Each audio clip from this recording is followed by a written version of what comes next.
And then off in the forerunner, Grade 1, Barberstown Castle Novice Chase. 2 miles and 11 fences in the Circuit de Soy, leading Gaelic Warrior in Etait Temps. Stable companions followed by the big outside of Mount Frisco. Uphill they go to the first fence. The leader is Circuit de Soy and Mark Walsh from Gaelic Warrior and Paul Tannen, opening up an advantage over the third running Etait Temps and Danny Mullins, with the back marker Mount Frisco and Daniel King on rising ground of fence number 2. Circuit de Soy strides on by 3 lengths to Gaelic Warrior. So good in the arc when last seen. 5 lengths to Etait Temps. Fourth of the 4 is Mount Frisco over the uphill fence. Circuit de Soy spacing them out, going downhill to fences 3 and 4, of which 3 is the first ditch. Circuit de Soy followed by Gaelic Warrior, and third is Etait Temps, dual Grade 1 of this campaign. Mount Frisco continues the back marker. Not a single change from first to last, going to the third fence at the bottom of the track. Circuit de Soy from Gaelic Warrior, Etait Temps slightly fiddled it in third. The back marker Mount Frisco onto the fourth. Circuit de Soy from Gaelic Warrior, Etait Temps landed third ahead of Mount Frisco as they swing a right to head down the far side to the first of 3 fences. Another 7 left to jump. And the Barberstown Castle Novice Chase Grade 1. Circuit de Soy, Mark Walsh, stalked all the while by the long odds in favourite Gaelic Warrior and Paul Townend. Etait Temps, Danny Mullins, joined for third by Mount Frisco and Daniel King. At the 5th, Circuit de Soy from Gaelic Warrior, Etait Temps, Mount Frisco. As the quartet tightens up, going to the 6th last fence. Middle one down the far side, Circuit de Soy. Gaelic Warrior, less than 2 lengths between them, then Etait Temps and Mount Frisco. Going to the second and final ditch at the end of the back straight. This fence coming up 5 from the end. Circuit de Soy up and over from Gaelic Warrior. Etait Temps and Mount Frisco. Still no changes from the outset, turning out of the back straight with 4 fences left to jump. Circuit de Soy as of yet to be headed. Gaelic Warrior now within a length.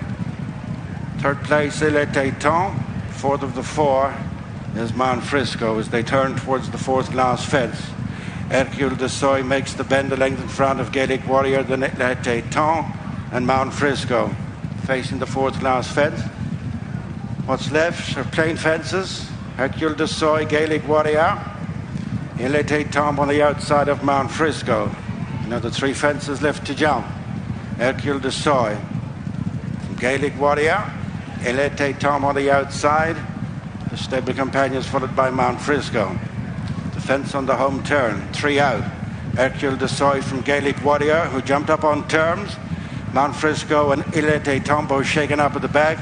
Their heads turned for home with 2 fences left to jump. Matched in, Circuit de Soy and Gaelic Warrior. Edging closer in third is Etait Temps, Mount Frisco. First one to crack, in line for the final 2 fences. The 3 stable companions wide across the course. Gaelic Warrior in the centre. On the left, Circuit de Soy. On the right, Etait Temps. Coming in between the final 2 fences.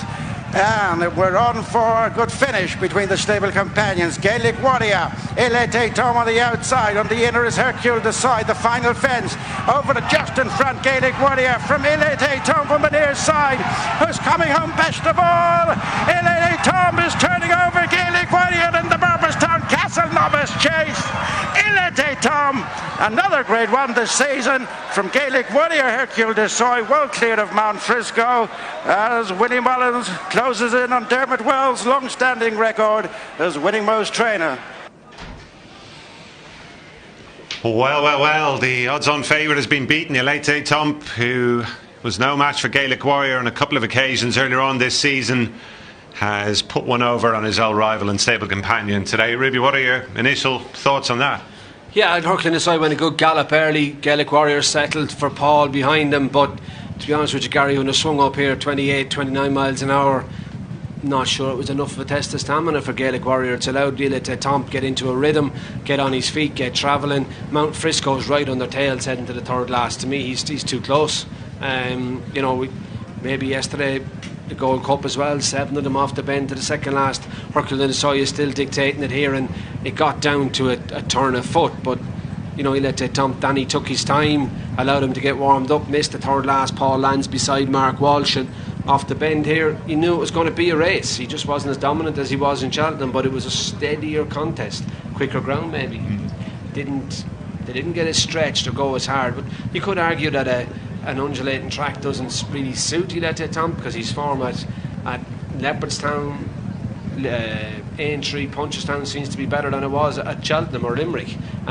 So a good performance from Etait Temps, who's still improving. He's mentally learned how to race. It was hammering tongues to the last, and it was on the jump.